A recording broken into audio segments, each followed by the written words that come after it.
कायदाना आतंकी हमले के बाद पहलगाम में दहशत का माहौल बन गया है। आज हिंगनघाट के श्री छत्रपति पुरस्कार विजेता साइकिल पोलो खिलाड़ी विजय भांडवलकर गांव पहुंचे और वहां की स्थिति के बारे में विस्तृत जानकारी दी। हिंगनघाट के श्री छत्रपति पुरस्कार विजेता साइकिल पोलो खिलाड़ी विजय भांडवलकर आज पहलगाम से सुरक्षित लौटे हैं। उन्होंने वहां के हालात की पूरी जानकारी NBCN न्यूज को फोन पर दी और आतंकी हमले के वक्त उस जगह से मात्र 6 किलोमीटर दूर एक होटल में ठहरे हुए थे और उस समय उन्होंने पूरी स्थिति अपनी आंखों से देखी और इस घटना के बाद भी वो 2-3 दिन तक वहीं रुके थे। उन्होंने घटना के संबंध में पूरी जानकारी दी और वहां की वास्तविक परिस्थिती बताई। पूर्ण सेना त्या गावात आहे आता अजूनपर्यंत मारेकरी काही मिळाले नाही त्यांना। घटनेच्या वेळेस काय परिस्थिती होती? आपण घटनेच्या वेळेस जे पहलगाम पासून 6 किलोमीटर जे अंतरावर होतं, अनेक जे नागरिक आहे या घटनेत मरण पावले आहेत। काय सांगणार त्या संदर्भात? म्हणजे तुम्ही त्या दिवशी कशी काय परिस्थिती होती आणि कुठं होते? आम्ही त्या दिवशी जेवण वगैरे करून हॉटेलला आराम करत होतो।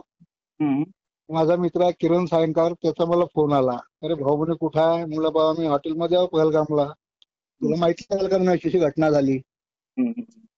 मोबाईलवरून सर्च केलं, पाहिलं न्यूज तर असं झालं होतं। तर त्या गावातले दुकान वगैरे एकदम बंद, सगळे हॉटेल वगैरे, काही सिक्युरिटी नव्हती। तरी पण काही सिक्युरिटी नव्हती, कोणत्याच हॉटेलला काही सिक्युरिटी नव्हती। सिक्युरिटी मध्ये पाठवून आलो।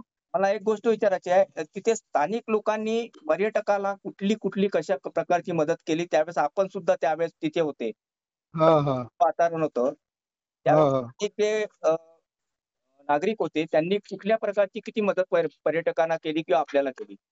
सगळ्याच प्रकारची मदत केली त्यांनी, पैसे पाण्यापासून तर गाडी घोड्यापर्यंत, जेवणापर्यंत त्यांनी मदत केली लोकांना। आणि तिथे सगळ्या हॉटेल युनियनचे जे आहे, आम्ही जिथे थांबलो होतो, त्यांनी कॅन्डल मार्च करून या घटनेचा निषेध केला।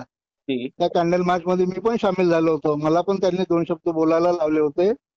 खरंच त्यांना खूप दुःख झालंय, हमारे धंदे पे पूरा ये हो गया म्हणे, अभी हमारा हम भूखे मरेंगे म्हणे, हम बर्बाद कर डाला लोक। ते त्यांना फाशी द्यावी अशी त्यांची मागणी होती त्या मारेकऱ्यांना, प्रॉपर लोकांची। आजची परिस्थिती काय आहे? अनेक ठिकाणी त्या बातम्या येत आहे का आतंकवाद्यांनी ना विचारू लोकांना मारलं, असं नाही, असं काही नाही झालं, तिथे प्रकार झालाच नाही आहे। एका जणाला काहीतरी विचारलं म्हणते, राजस्थानचे होते ते कपल, त्यांना विचारलं म्हणते तुम्ही हिंदू आहे का मुसलमान आहे, तो आपका नाम क्या है? तेव्हा त्याच्यावर गोळ्या झाल्या आणि नंतर त्यांनी अंदाजून गोळीबार करायला सुरुवात केली, असे तिथले प्रॉपर लोक सांगून राहिले। त्याच्यात काही घोडेवाले मॉमेडियनही मरण पावले, असे ना का हिंदूच मेले। त्यातला एक घोडेवाला होता, त्यांनी त्याची बंदूक फिसकायचा प्रयत्न केला, त्याला गोळी मारून ठार केलं त्यांनी। म्हणजे त्याचं मानवता होतीच नाही, धर्म नव्हताच। तो मिळून त्यांना ते गोळी घालत होते, फक्त लेडीजला नाही मारलं, प्रत्येक पुरुषांनाच त्यांनी टार्गेट ठेवलं होतं। त्यात एकही महिला मृत्युमुखी नाही पडली। एक जी महिला पडली मॉमेडियन तिथली प्रॉपर, तिला अटॅक होऊन तिने हा सगळं पाहिलं, तिला अटॅक होऊन ती मृत्यू पावली। ती मॉमेडियनच होती, ती महिला, घोड्यावाल्याची बायको वगैरे असून तिथल्या प्रॉपर। मला सांगा, तुम्ही त्या पहलगामहून निघले त्यावेळेस सुरक्षा यंत्रणा किंवा सुरक्षा कशा प्रकारे होती? आपल्याला कुठपर्यंत सुरक्षा देण्यात आली? काही 5 पैशाची सुरक्षा आम्हाला देण्यात नाही आली। आम्ही आमचा मोठी सकाळी 5:30-6 वाजता उठलो, आम्ही अंधारच होता। हॉटेलवाल्यांनी म्हटलं तर थोडा उजेड होऊ द्या म्हणे तिथले लोक, मग निघा म्हणे। आम्ही 6 वाजता निघालो। आम्ही तिथला पण एक प्रॉपर तिथला कोणी सुरक्षा रक्षक नव्हता, प्रॉपर तिथला JNKचा पोलीसवाला पण नव्हता, आमच्यासोबत कोणीच नव्हतं। आम्ही जीव मुठीत घेऊन हवेपर्यंत निघालो। म्हणजे स्थानिकांच्या मदतीनेच आपण जे आहे आलो आम्ही, स्थानिकांच्या मदतीने, त्यांच्या गाईड परवाने त्यांनी जसं सांगितलं त्याप्रमाणे आम्ही तिथून निघालो। पण एखादा जवानी नव्हता, कोणीच नव्हतं। तुम्ही कुठल्या दिवशी जे आहे पहलगामहून निघले, आज जे आहे नागपूरला पोहोचले? आम्ही 22 तारखेचा हा घटना आहे, 23 तारखेला सकाळी निघालो आम्ही 6 वाजता। 23 तारखेला? आणि ती आम्ही आमची बस तिथेच ठेवली आणि 3 ट्रॅव्हलर केल्या आणि मुघल मार्गाने गेलो। तो मार्ग इतका भयानक, 300 किलोमीटर आम्ही घाटीत फिरलो जीव मुठीत घेऊन। आमच्या सोबत महिला पण होत्या बऱ्याचशा। म्हणजे परतीच्या मार्गावर जो मार्ग होता तो अतिशय खराब होता आणि भयानक होता।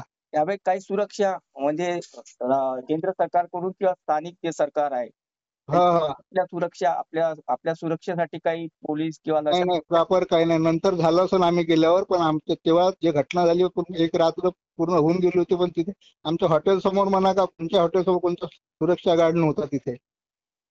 आम्ही दिल्लीपर्यंत जम्मूपर्यंत असंच आलो जीव धोक्यात घालून. काय सांगणार या घटनेसंदर्भात? म्हणजे हा दहशतवादी हल्ला झाला, याचं काय नाही, याचा मिलिटरीचा आणि सरकारचा दोष आहे. तिथे एकही सुरक्षा गार्ड नाही. इतके हजारो पर्यटक येतात त्या ठिकाणी. मी पण पाहिलं, किरण भाऊ पण गेले होते तिथे आता 8-15 दिवसापासून सायंकाळ.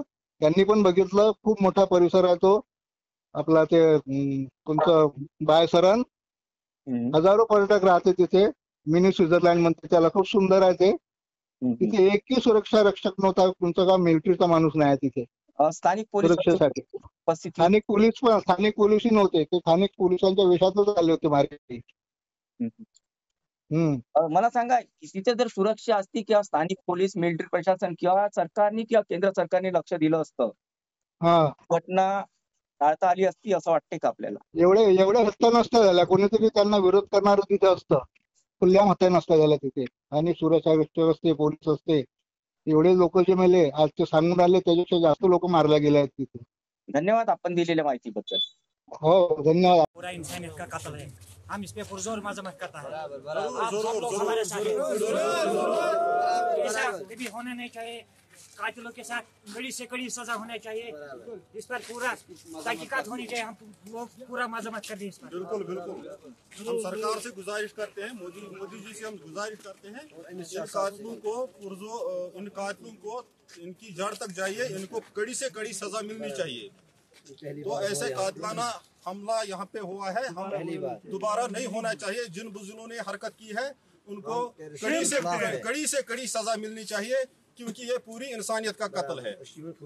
हम इनको यहाँ से मतलब जड़ से हटाना चाहते हैं। ये ऐसे जो हालात होते हैं तो बदअंसार लोगों को हम हटाना चाहते हैं यहाँ से, क्योंकि हम पुरअमन लोग हैं, कश्मीरी लोग पुरअमन हर वक्त रहते हैं, खासकर पहलगाम के लोग। हम पुरजोर अल्फाजों से मजम्मत करते हैं। दोबारा ऐसी हरकत नहीं होनी चाहिए। पहलगाम बंद करो बंद करो बंद करो बंद करो बंद करो बंद करो